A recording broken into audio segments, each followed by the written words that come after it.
10 साल की खिलाफत के बाद हजरत उमर दुनिया से चले गए, लेकिन उनके वफात के सिर्फ 3 दिन बाद हजरत उस्मान मुसलमानों के नए खलीफा बने, जो एक बड़े सहाबी होने के साथ साथ दुनिया के सबसे अमीर लोगों में से भी थे। अस्सलाम वालेकुम वरहमतुल्लाहि बरकातहू। उम्मीद है आप लोग सब खैरियत से होंगे। मैं भी अल्हम्दुलिल्लाह अल्लाह का लाख लाख शुक्र एहसान खैरियत से हूँ।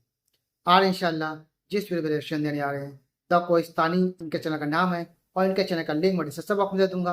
आप लोग उनके चैनल सब्सक्राइब करिएगा और मेरी वीडियो को एंड तक देखिएगा। दोस्तों ये सीरीज़ हमें चला रहे हैं हज़रत उमर बिन ख़त्ताब की सीरीज़। इस सीरीज़ में जो हज़रत उमर बिन ख़त्ताब को शहीद किया गया ये हमने देखा, और 10 साल कुछ महीने उन्होंने हुकूमत की और इतनी बड़ी अपनी एम्पायर बना ली कि समझ लीजिए ऑलमोस्ट आधी दुनिया पर उनकी हुकूमत हो गई थी, और ऐसी हुकूमत कायम की जो उसके बाद कोई ना बना पाया है और ना इंशाल्लाह कोई बना पाएगा, अल्लाह बेहतर जाने। अब उसके बाद जो दौर शुरू होता है तीसरे खलीफा यानी कि हज़रत उस्मान गनी का। तो आइए अब इस चीज़ को आगे बढ़ाते हैं, हम लोग हज़रत उस्मान गनी से शुरू करते हैं, और उसके बाद जिसने भी इस चीज़ को शुरू ना देखा हो मेरे चैनल में जाके शुरू से लेके एंड तक ज़रूर देखें। तो चलिए बिना देरी पहले वीडियो स्टार्ट करते हैं, फिर इंशाल्लाह उसके बाद बात करते हैं। 10 साल की खिलाफत के बाद हजरत उमर दुनिया से चले गए, लेकिन उनके वफात के सिर्फ 3 दिन बाद हजरत उस्मान मुसलमानों के नए खलीफा बने, जो एक बड़े सहाबी होने के साथ साथ दुनिया के सबसे अमीर लोगों में से भी थे। जिसके बाद हजरत उस्मान 12 साल तक मुसलमानों के खलीफा रहे, जिसमें उन्होंने मुसलमानों को एक कुरान पर यूनाइट किया, इस्लाम की पहली करेंसी बनाई, मक्का और मदीना की मस्जिदों को एक्सटेंड की, जो आज तक जारी है। देख, खिलाफत की सबसे पहली और बड़ी बगावत भी हजरत उस्मान के दौर में ही हुई। लेकिन अब मसला यह है कि इस सब के बाद भी लोग बाकी 2 खलीफाओं के बारे में तो बहुत जानते हैं, लेकिन हजरत उस्मान के बारे में लोग बहुत कम जानते हैं। हालांकि हजरत उस्मान की स्टोरी बहुत ही इंस्पायरिंग है, क्योंकि हजरत उस्मान खलीफा बनने से बहुत साल पहले मक्का के किसी आम घर में नहीं, बल्कि मक्का के सबसे रिच खानदान बनु उमैया में पैदा हुए, और उनके वालिद अफ़ान का मक्का में कपड़ों का बहुत बड़ा बिजनेस था, जो मक्का से बाहर रोम और यमन तक फैला हुआ था। लेकिन अचानक एक दिन जब हजरत उस्मान की एज बहुत ही कम थी, उनके वालिद अफ़ान किसी सफर से वापस आते हुए फौत हो गए। फौत होने से पहले अफ़ान के 2 ही बच्चे थे, बेटा उस्मान और बेटी आमना। इस्लाम से पहले अरब का सिस्टम यह था कि बाप के मरते ही सारा का सारा माल उसके बेटे की तरफ जाता था और बेटियों को कुछ नहीं मिलता था। इसीलिए ऑफ कोर्स अफ़ान का पूरा बिजनेस और सारा माल बहुत ही कम एज में हजरत उस्मान को मिला, जिसकी वजह से बहुत ही कम एज में हजरत उस्मान मक्का के सबसे अमीर लोगों में से एक बने। इसीलिए मक्का के सारे जवान लड़के हजरत उस्मान को एक रोल मॉडल की तरह देखते थे। इतना ज्यादा पैसा होने के बाद हजरत उस्मान ने मक्का के बाकी शहजादों की तरह एक अय्याशी की जिंदगी गुजारने की बजाय अपने खानदान के बिजनेस पर फोकस किया और उसे एक इंटरनेशनल बिजनेस बनाया। अपने इसी बिजनेस की वजह से हजरत उस्मान मक्का में इतने फेमस हुए कि मक्का की माएं अपने बच्चों से कहा करती थी कि मैं तुमसे इतनी मोहब्बत करती हूं जितनी कुरैश उस्मान से करते हैं।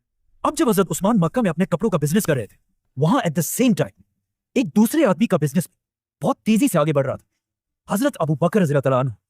और यही से इन 2 ग्रेट सहाबा की दोस्ती शुरू हुई।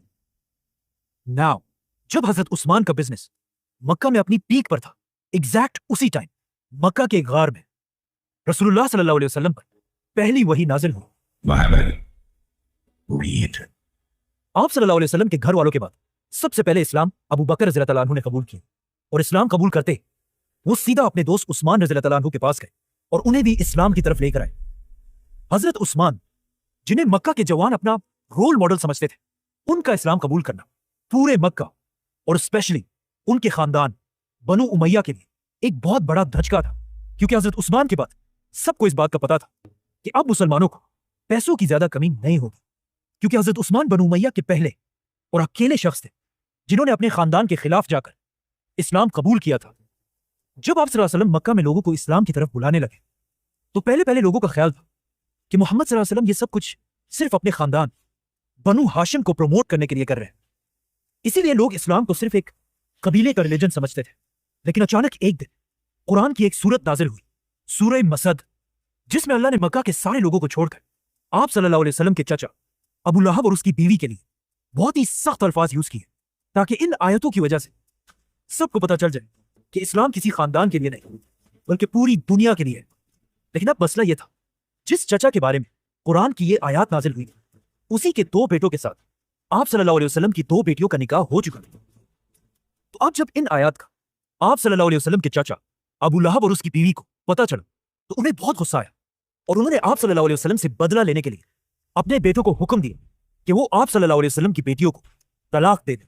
अब जब हजरत उस्मान रज़ियल्लाहु तआला अन्हु ने यह देखा कि सिर्फ आप सल्लल्लाहु अलैहि वसल्लम को कमजोर करने के लिए उनकी बेटियों को तलाक दिया गया, तो वो सीधा आप सल्लल्लाहु अलैहि वसल्लम के पास पहुंचे और उनसे उनकी बेटी रुकैया का हाथ मांगा। इस तरह हजरत उस्मान रज़ियल्लाहु तआला अन्हु आप सल्लल्लाहु अलैहि वसल्लम के बहुत ही करीब हो गए। ये देखकर उनका खानदान बनु उमैया आखिर और बर्दाश्त नहीं कर सका, क्योंकि ये बनु उमैया के लिए एक बहुत बड़ी बेइज्जती थी। तो अब बिल्कुल बाकी मुसलमानों की तरह बनु उमैया भी हजरत उस्मान जैसे पावरफुल इंसान पर जुल्म करने लगे। कहा जाता है कि उनके एक चचा हकम उन्हें रस्सियों से बांधकर मारा करते थे और उनका पूरा खानदान उन्हें इस्लाम छोड़ने का कहता रहता था।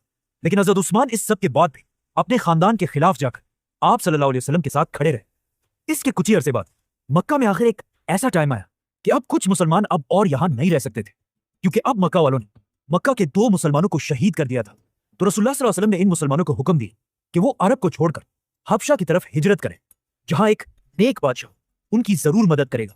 आप सल्लल्लाहु अलैहि वसल्लम के इस हुक्म के बाद हजरत उस्मान अपनी बीवी रुकैया और कुछ और मुसलमानों के साथ अरब को छोड़कर इथियोपिया मतलब हबशा की तरफ चले गए और वहां जाकर अगेन हजरत उस्मान ने अपनी बिजनेस की नॉलेज को यूज करके एक नया बिजनेस स्टैब्लिश किया। अब जब हजरत उस्मान यहां हबशा में थे, वहां मक्का वालों ने आप सल्लल्लाहु अलैहि वसल्लम और उनके खानदान का बाइकआउट करके उन पर बहुत जुल्म किए।